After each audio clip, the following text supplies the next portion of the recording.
My name is Daniel Cooper. I was 21 years old when they dropped me into the jungle near Da Nang, Vietnam. I remember the smell before anything else. Wet leaves, rotting wood, smoke that never fully cleared. They told us the jungle was just terrain. Trees, hills, shadows. They said the enemy hid in tunnels and villages. They said the night was only dangerous if we made noise. That was wrong. When the sun went down near Da Nang, the jungle changed. The air thickened. The insects screamed louder. And the dark stopped feeling empty. You could feel eyes on you even when nothing moved. You could hear branches bend without wind. You could hear breathing that did not match any man in the squad. On our first night patrol, the lieutenant gathered us together. He did not mention combat. He did not mention the Viet Cong. He handed us a short list. Rules. Not rules for fighting. Not rules for winning. Rules for surviving the jungle at night in Vietnam. And the look on his face told me everything. These rules were not suggestions. They were warnings. We were Bravo Squad. 12 guys packed into green uniforms that never stayed dry. Farm boys from Iowa and Kansas. A factory kid from Detroit. 2 brothers from Texas who argued about football like it still mattered. And a preacher's son from Ohio who said he was here to save lives, not take them. The jungle did not care who we were. Days were heat and sweat and waiting. Nights were worse. By sunset, our shirts were soaked through. Our boots squelched when we walked. Everything smelled like wet earth mixed with gun oil and old smoke. We joked to stay sane. About burgers back home. About cold beer. About baseball games we pretended we would watch again. Harris smoked Marlboro whenever he could. Said it reminded him of his dad sitting on the porch back in Georgia. Miller preferred Lucky Strike and said they tasted like freedom. We laughed at that. Most nights someone read a letter from home, a mom asking if he was eating enough, a girlfriend promising to wait, words that felt unreal under the trees. The jungle watched us do all of it. During the day it looked harmless enough, green walls, thick leaves, vines like ropes. But when the light faded it changed shape. The air grew heavier. Sounds carried farther. And the darkness did not sit still. Leaves shifted without wind. Branches leaned closer when you were not looking. The trees felt closer together at night. We told ourselves it was nerves. Fatigue. The heat getting to our heads.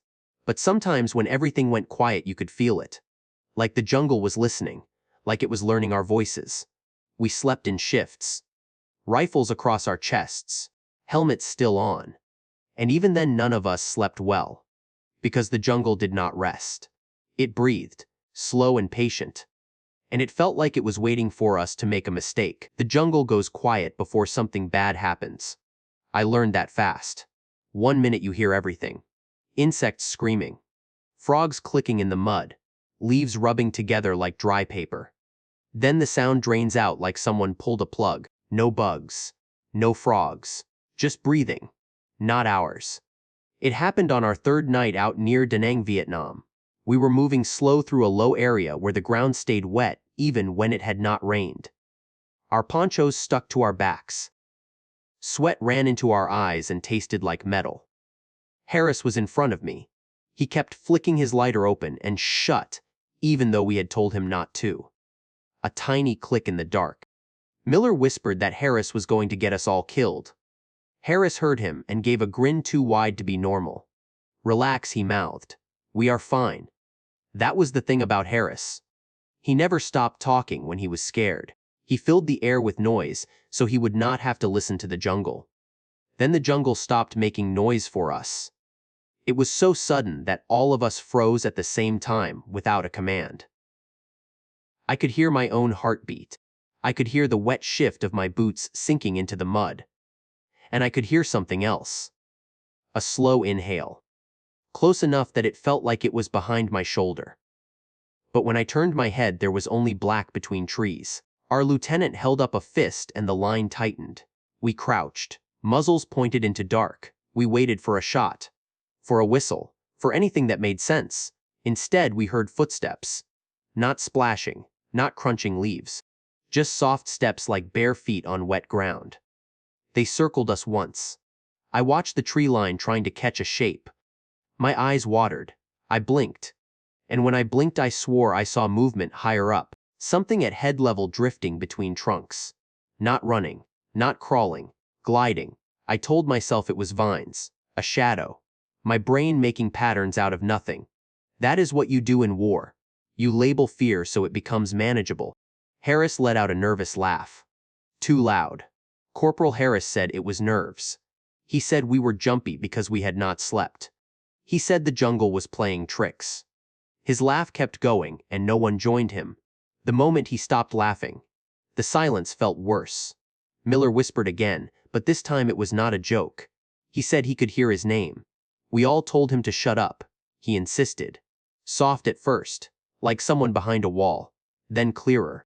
A voice that sounded like Sergeant Walker calling him. Miller looked up and down the line like he was searching for permission. Walker was at the rear. Walker had not spoken. But Miller kept hearing it. He started to breathe faster. His hands shook on his rifle. I reached out to touch his sleeve and he flinched like I had burned him. Then the smell hit.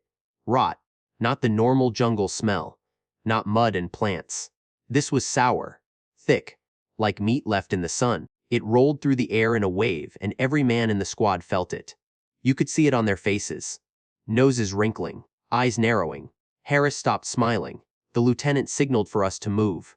Slow. Quiet. We took one step.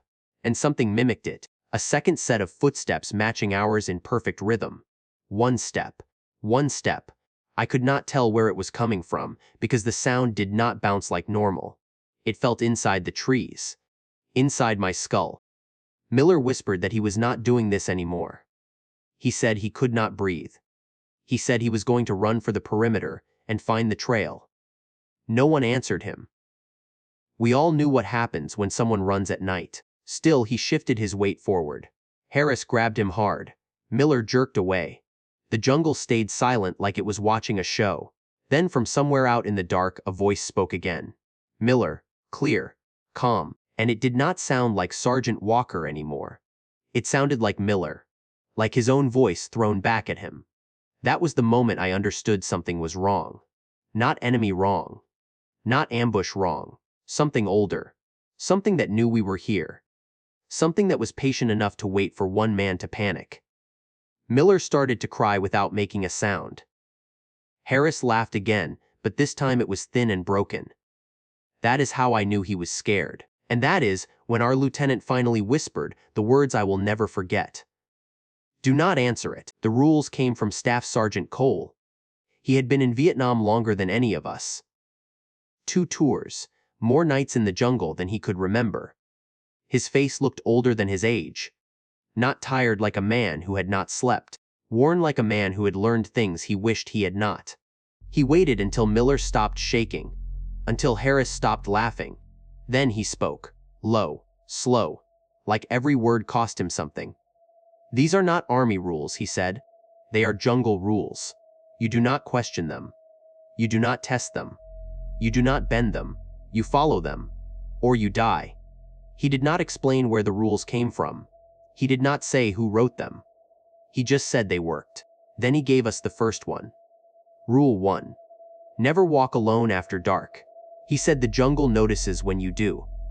He told us about a patrol from his first tour. A man stepped off the trail to take a leak. 10 seconds out of sight.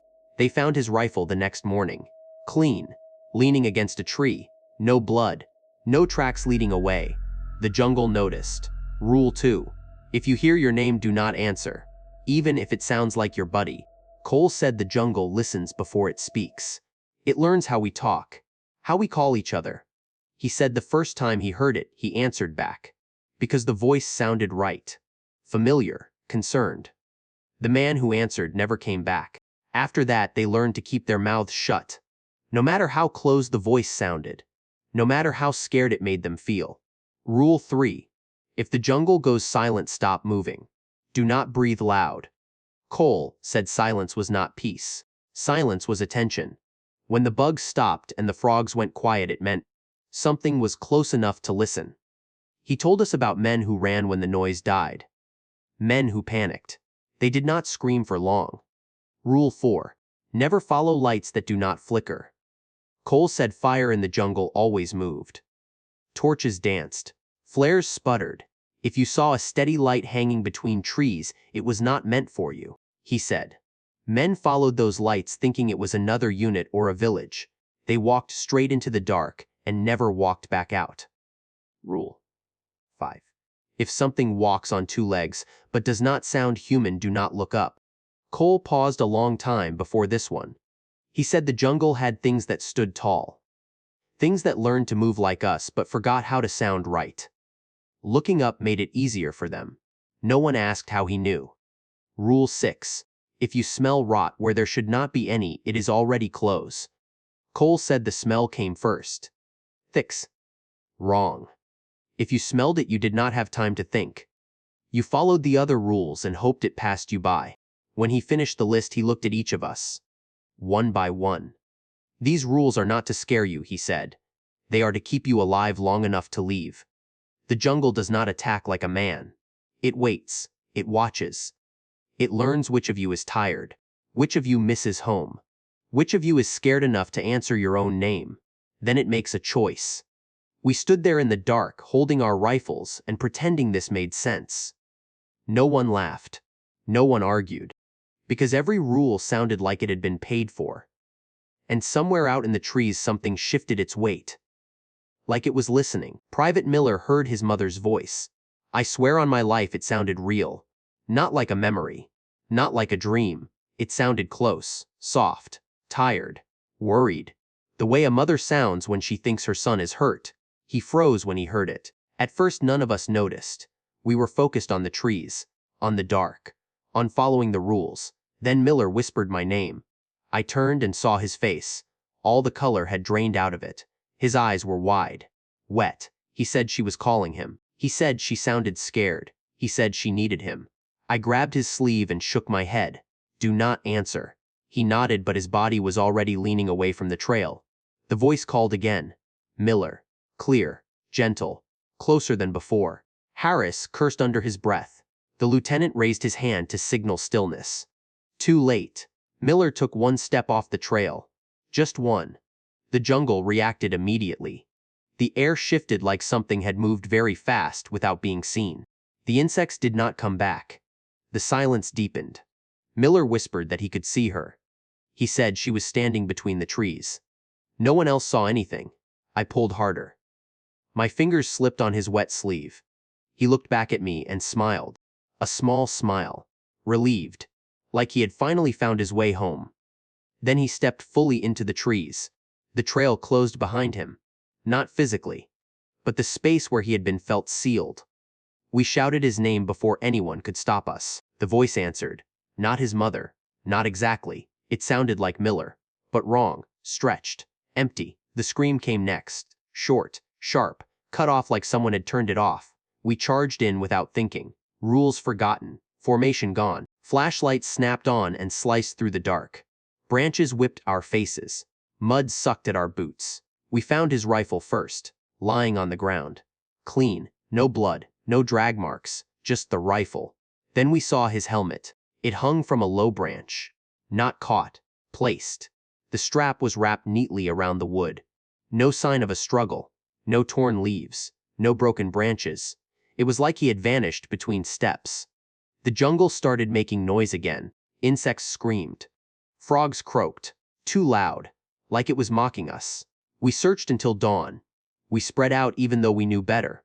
We called his name even though we should not have. Nothing answered. When the light finally came, we saw the ground clearly. There were no footprints leading away. No blood soaked into the soil. Miller was simply gone. The lieutenant ordered us back to the trail. No one argued. No one cried. Harris would not stop shaking. He kept saying it was not possible. That a man does not just disappear. Staff Sergeant Cole picked up the helmet. He did not look surprised. He just looked tired. He said this is what happens when the jungle chooses. He said the rules do not protect you. They only give you a chance. That night we burned Miller's letter from home. No one could bring themselves to read it. We kept his name out of our mouths. And when the jungle went quiet again, we did not move. We did not breathe loud. Because now we understood. The rules were not warnings. They were boundaries. And Miller had crossed one. I made it home. Not all of us did. The war ended the way wars always do. With paperwork. With orders. With men leaving places they would never fully escape. I flew back to the United States with dirt still under my nails. The jungle stayed in my clothes for weeks. No matter how many times I washed them. People asked questions. Where was I stationed? Did I see combat? Did I lose anyone? I learned how to answer without answering. I got a job. I met a woman who did not ask too much. We built a quiet life. I sleep in a bed now. I lock my doors. I tell myself I am safe. But some nights the house goes quiet in a way that feels wrong. The kind of quiet that presses on your ears. The kind of quiet that makes you listen. I stop breathing loud. I do not move. Sometimes I hear the floor settle. Sometimes I hear the wind outside. And sometimes I hear my name. Soft. Careful. Just once. It never sounds threatening. It sounds familiar. I do not answer. I never walk alone after dark. Even in my own yard. I do not follow lights that stay too steady. I keep my eyes forward when something moves where it should not. I still follow the rules. Because I learned something in the jungle near Da Nang, Vietnam. The war did not create what lived there. It only fed it. The jungle watched us. It learned our voices. It learned our fear. And when we left it did not forget. Sometimes when the night is thick and the air feels heavy, I swear I can smell rot where there should be none. When that happens, I close my eyes and wait. Because the rules do not end when the war does. They never did. The jungle never forgot us. And it never forgave.